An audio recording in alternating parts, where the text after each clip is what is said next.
छतुआ उपमा दुई छुआंक जीवन नहीं गला। केमिति मारिला छतुआ खोलताड़ कलाणी जिला प्रशासन। खाली दुई छोट छुआंक जीवन जाइछि ता नुहे बरम आहुरी दुई जन हॉस्पिटल बेड रे पड़ी छाटी पिटी होउछंती।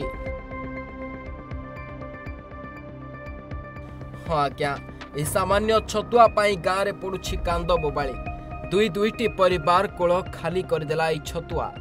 घटनाटी हेउछि रामगिरी थाना अंतर्गत डेमकुटी साहिर एवं मृतक दुई जन हेले तुलासा बड़मुंडी और गुणवती बड़मुंडी।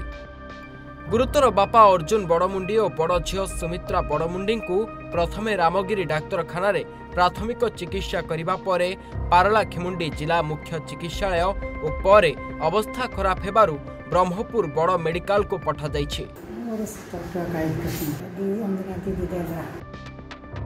अर्जुन को सान झील गुणवती और शिवशंकर बड़मुंडी झील तुलसीर मृत्यु घटी। तेबे सूचना मुताबक गतकाली छतुआ उपमा करी सेमाने खाइथिले। किछि समय परे समस्तंकर देह धीरे धीरे असुस्थ हेबारु सेमानंकु चिकित्सा पाई पठा जाइथिला, हेले बंची पारिलेनी दुई शिशु कन्या। सेबडे छतुआ मृत्यु को नहीं घटनास्थल रे पहुंचिले जिला प्रशासन। तेबे दुईटी शिशु कन्यार मृत्युर कारण कौन एने तदंत चली। गजपति मोहनारू अश्विनी कुमार पात्रंक रिपोर्ट, ओडिशा भास्कर।